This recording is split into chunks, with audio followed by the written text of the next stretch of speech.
Hello and welcome back to An Old Man Watches, where today I'm going to be talking about the very first feature length adaptation of Robert Louis Stevenson's famous novella Dr. Jekyll and Mr. Hyde. Though it might perhaps be more accurate to say that this is an adaptation of the 1887 stage production of the book, because it borrows quite a bit from that stage production. And the film begins by introducing us to Dr. Henry Jekyll. The good doctor is a highly regarded pillar of the London establishment, known for his tireless working habits and charitable nature. He spends many hours treating the poor at his free clinic. If there's one person who has reason to complain about Dr. Jekyll, it's his sweetheart Millicent, who often finds herself sidelined by Jekyll's obsession with his more cerebral passions. This situation draws the ire of Millicent's father, Sir George Carew, who is of the opinion that no man can be as good as Dr. Jekyll looks. After dinner one evening, Sir Carew lectures Jekyll about the young man's lifestyle, insisting that every man is fundamentally composed of two selves that are in continual conflict. So George believes that a man cannot destroy the savage in him by denying its impulses, and that the only way to get rid of a temptation is to yield to it. Then Sir George takes Jekyll to a nightclub and tries to get the doctor to have a sexual liaison with one of the dancers, which seems an odd strategy coming from the father of Jekyll's girlfriend. But in any case, Jekyll does not follow through and instead backs away. Now, although Jekyll turned down the nightclub temptation, Sir George's words have made an impression on him. The doctor begins private research into ways of separating out the two basic natures of man, the good and the evil. And apparently, he's a bit of a genius because he succeeds. Of course, he kind of has to for the rest of the film to happen. Now, Dr. Jekyll discovers a formula that allows him to physically transform himself into another identity, Edward Hyde, whose repellent physical appearance reflects his vile personality traits. Jekyll believes he can now keep his own reputation and soul unblemished while indulging all kinds of wickedness in his new alter ego. Needless to say, it's not going to be that simple. Now, Dr. Jekyll and Mr. Hyde was a critical success upon release. Critics were not oblivious to certain flaws in the film, more on those later, but they felt that its strengths outshone its weaknesses. The general public reactions to it was more varied by all accounts. Some people loved it, some people loathed it, and there were many in between. Now, no doubt the important thing to the filmmakers was the word many, because love it or loathe it, everyone wanted to see it, and the movie generated huge box office rentals from theatres. Now, the film has remained well regarded from a critical perspective, though, given its century plus age, it's likely that, other than critics and cinema history buffs, few people actually watch the movie today. But it's easy enough to do so if you wish. The film entered the public domain in the United States in 2015. A better question, as always, is should you watch it? And I think the answer to that is an unequivocal maybe. As noted before, it's a film with both strengths and weaknesses, and the balance between them will vary from person to person. Here are my perspectives. So, contemporary reviewers of the film lauded the central performance of early screen icon John Barrymore, grandfather of Drew Barrymore, and I have to agree with them that he does a fantastic job in this film. He's fastidiously prim and proper in his scenes as Jekyll and gleefully repellent as Hyde.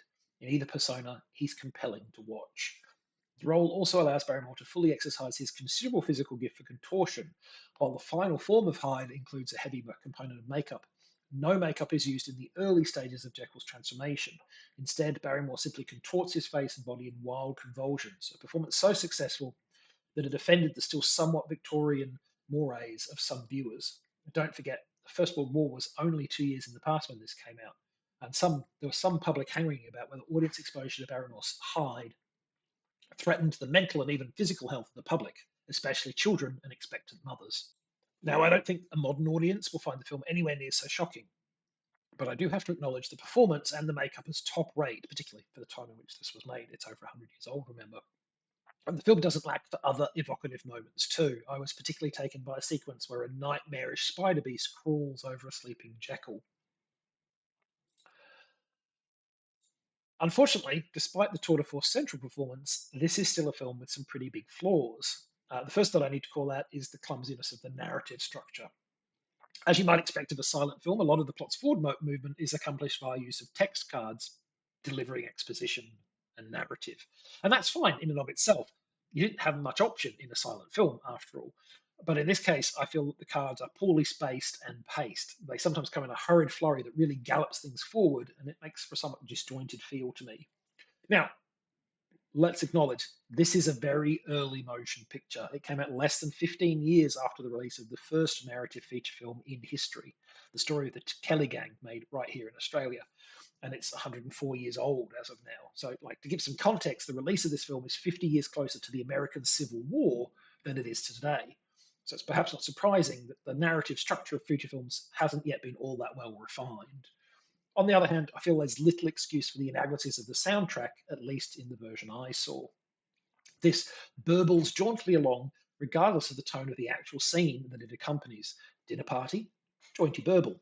Hyde beats a child, jaunty burble. A woman is told her father has been murdered, jaunty, jaunty, jaunty. It really doesn't work very well. The other weakness of the film is, in my eyes, the character of Jekyll himself. He's supposedly a good man, but apparently one of such weak convictions that he is swayed by the argument you can only overcome temptation by indulging it, which, I mean, is pretty clearly nonsense. In any case, Jekyll wants to sample forbidden pleasures but fears for his soul, and so seeks a way to create an alter ego for himself, one who will bear the sin of all the wicked things he does. Now, frankly, that makes him a pretty bad person in the first place. A truly good person, after all, would avoid doing wicked things because they're wicked, not merely out of a fear of the consequences.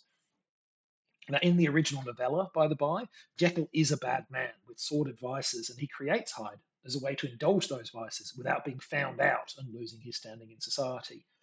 So he's clearly, he's contextually a terrible person, and we're supposed to recognize him as a terrible person. Whereas this movie tries to have its cake and eat it too and make us feel sorry for him at the end of the day. So, in the final analysis, I'm glad I've seen the movie because it's an interesting piece of cinematic history, and John Barrymore really is very good in the lead role. But I don't know that I would recommend it to anyone who isn't as much of a history wonk when it comes to films as I am. Next time, there was a time when low budget end of Hollywood loved to offer up some ape-tastic action, as evidenced by this trio of killer gorilla movies: 1932's The Monster Walks, 1939's The Gorilla, and 1940 release The Ape.